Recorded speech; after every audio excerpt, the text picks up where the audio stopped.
Babala lang po sa may mga lumang motor dyan at especially po sa mga hindi branded. Tulad po dito sa atin na wag nyo pong kakalimutan na mag-inspeksyon at mag-check ng inyong fuel hose. Baka po kasi ito may crack na pagkasimulan po ng fuel leaks at pagsimulan din po ng sunog tulad po ng nasa video.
Nakita niyo po mga pare ko, Rossi po yung brand ng motor at Rossi din po yung brand ng motor natin, kaya natakot po tayo. Kaya ito, nag-inspection na po tayo at nakita po natin na meron na po siyang crack. Ito, may crack na po.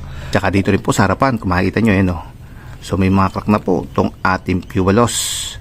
At dagdag ko na rin na checkin nyo rin po itong inyong fuel cap o yung pansarado ng inyong fuel. Dahil kung makikita nyo naman po sa video, posible pong sirato. Dahil nung sinarado niya po, dire-diretso pa rin po yung tapon o labas ng gasolina. So, dahil sa tingin ko po, kung di po siratong fuel cap, ay napigilan po sana yung pagtagas ng gasolina at napigilan din po yung pagkalat ng apoy.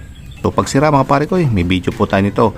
Hanapin nyo po sa video list ko kung paano po magpalit itong inyong fuel cap. Sa pagpapalit naman po ng ating fuel hose, kailangan po natin ay ma-access po natin itong ating fuel hose. At ang gawin po natin ay isarado po natin itong ating fuel cap.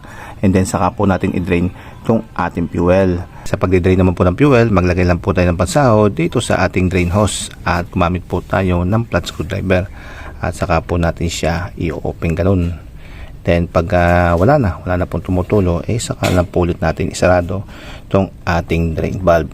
Then saka po natin tanggalin itong kanyang pinaka-lock. Gagamit lang po tayo ng flat na screwdriver at saka po natin iuurong-urong na konti itong ating fuel hose. So matigas na po siya mga pare ko.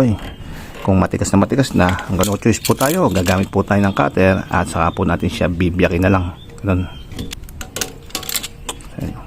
Dito naman po sa kabila, ito po yung ating fuel hose. Nilabas ko na po dito. Pwede po natin itong batakin upang matanggal natin. Ayun, natanggal po natin siya. At makikita nyo, mga pare ko. So malapit na. Diyos ko po Lord. Dahil isang guhit na lamang ay posible matulad na po tayo sa napanood natin na nasunog po yung motor. Makita nyo, meron pa po yung protection. Dahil nilalagyan ko po yan ng cover. Pasigurado pong matibay. So ito na po yung bago natin at mura-mura lamang po to dahil yung binili ko po is 10 metro na. Di po ba? Napakadami. At nagkakalaga lang po yun ng 100 mahigit. So kung titigas man po siya, kung masisira man po siya, walang problema dahil marunong na po tayong magpalit. At sa pagpapalit naman po, reverse lang din po ng ating pagtatanggal.